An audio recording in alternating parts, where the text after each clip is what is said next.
Vote on Twitter or Instagram with the hashtag FanIndex, plus the hashtag for your school. And you can learn more at collegefootballfanindex.com. The winner will be revealed on Fox tomorrow before that big UCLA-Oklahoma game. So far, Georgia is leading for best stadium.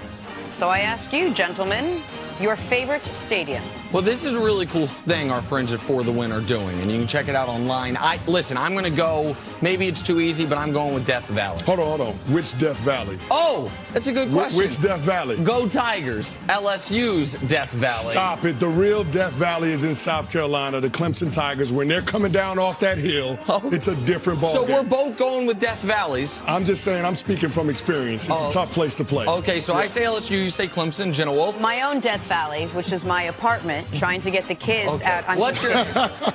You laugh. That sounds like a real one. He doesn't like to hear. Horseshoe, Ohio State. Oh. We spent last year we were out there in Ohio Columbus. State, Penn State game. Yeah, that was a lot of fun. That was an intimidating environment. But I feel like the Ohio State fans are less likely to just turn on you, like the fans in Louisiana are. It's a little bit different when you go to the South to a college football game. Just saying, just putting it out there. Inside the stadium, outside the stadium. So, all right, And Ohio State not on the list, not in the top 5. Not yet. Buckeye fans. Not yet. Start voting. Really cool. All right, let's move on. We are going to get to Dak Prescott and the Cowboys in just seconds. But first, Philly with another trick play to Nick Foles. Dele and Philly, and yet it kind of wasn't that play, but that's what they called it, the Philly special, guys. No, I mean, this is a little salt to the Pats because that was supposed to be Tom Brady in the Super Bowl catching the ball and making a big play because that's the play they're running there, Kenny. Not the Philly special from last year, but the Pats attempt at that. Well, listen, that was the best option that Doug Peterson had for a play call in that situation because everything he was calling until that point, it wasn't working. Nelson Aguilar, the best healthy quarterback on the Eagles. Say that same game, handoff to Julio Jones and a vicious stiff arm. You, sir, have a seat. Right here. Julio's so good. And, I mean, they couldn't guard him. And on the very next play after this, they ran the same action. Philly was afraid enough that Julio was getting the ball again that the running back who they actually gave it to, Devontae Freeman, gashed him for, I think, his longest game of the night. Julio was awesome. Finally, here in New York, Ben Simmons misses the layup, but there's LeBron to put the putback back in. I could have been there to watch this, but I was doing a hit with my friend Colin Cowherd, the sacrifices I make for friends and family at FS1. And the whole NBA is just hanging out in New York this week. Dame and Russ were there day before yesterday. All right, moving on to the Dallas Cowboys now. They are in Carolina Sunday to face the Panthers. They'd like to move on after last year's disappointing 9-7 season, where they missed the playoffs and where Dak Prescott missed his 2016 stellar form. Great in year 1 was Dak, regressed in year 2, and here we are in year 3.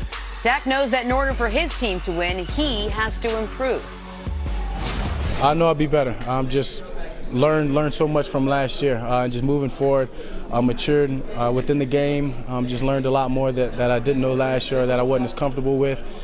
Just reads, my game, my footwork, accuracy, consistency, everything.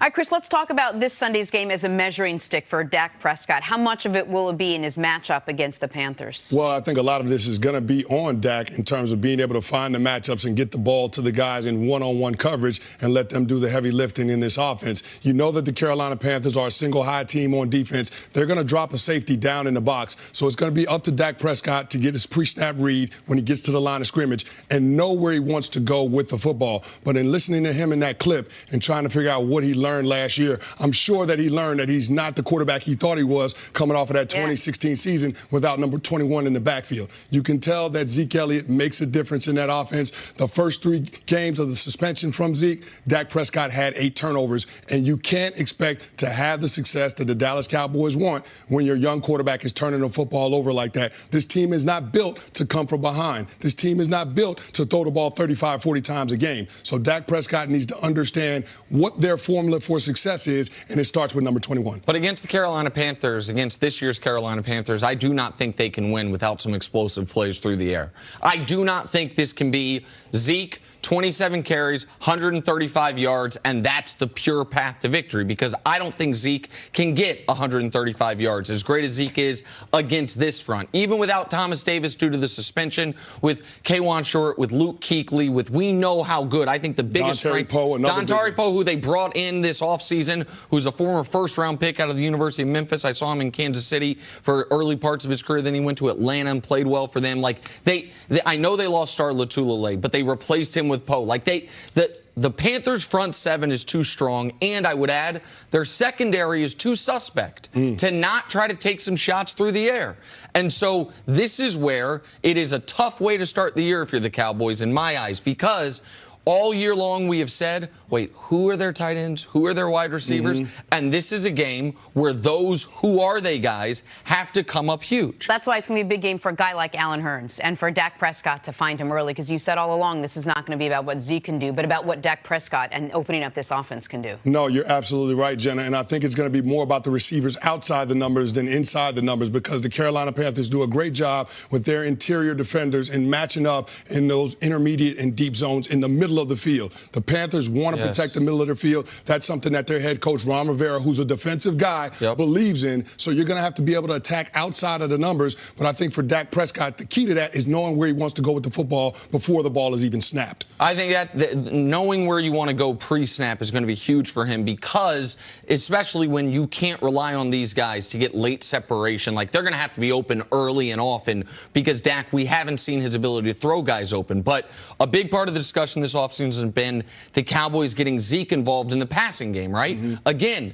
tough matchup when Luke Kuechly's tracking everybody down. Who's going to step up big for the Cowboys as a tight end? That is not where there's going to be gaps in this defense. Like, you don't have a tight end that's a Jimmy Graham type that's going to be a vertical option, a wide receiver playing tight end. It would be more the Jason Witten style, like button hook short. That middle of the field is going to be congested and full of monsters. Like, you are going to have to beat them on the outside, or the other option for Dallas is you're going to have to force Cam into one of those awful games. Yes. I mean, and that is a real possibility here. Because Cam Newton is up and down. Absolutely. And so I talked about yesterday how Cam, when he has a pass rating over 100, his team's record is on par with Rodgers, Brady, Manning, when they have passer ratings over 100. But we also know he might have a passer rating under 75. He has those games. If DeMarcus Lawrence, if Jalen Smith, if Sean Lee can do what I'm talking about Luke Kuechly doing as far as take Greg Olsen out of the game, and you can force Cam into some mistakes and some turnovers, that can make it so you don't have to have the big explosive plays if you're starting the possession on the other team's 25, on the other team's 30, because you forced a turnover. That's the other key here. How many mistakes can the Cowboys front seven force Cam Newton into? And I think one of the ways that we can answer that question is determined by how productive Christian McCaffrey is going to be. Yes. Because you heard the word out of Carolina. They want to have him more involved in the offense. A top 10 pick from 2 years ago. They want to get him 20 to 25 touches a game. And so if he's having one of those productive games and that Panthers offense is able to stay on schedule, that means probably less mistakes for Cam Newton. But one of those things that you have to look for with Dak Prescott in this matchup is his responsibilities at the line of scrimmage beyond just knowing where to go with the football based on the coverage you're getting. Remember, Travis Frederick is out this game, so Joe Looney is going to be the center. How much of the protection scheme is going to be called by him versus what Dak Prescott's going to have to do in the huddle and at the line? So it's something to consider when you're looking at this talented Carolina Panthers front seven. All right, let's pause for a second. Time now for Nick Wright's Fantasy Update.